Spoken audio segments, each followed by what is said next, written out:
This workbench has to be cleaned.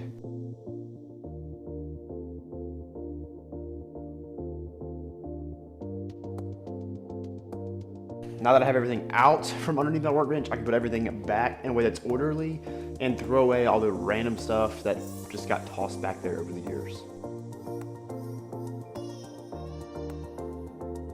Now it's time to clean up the top.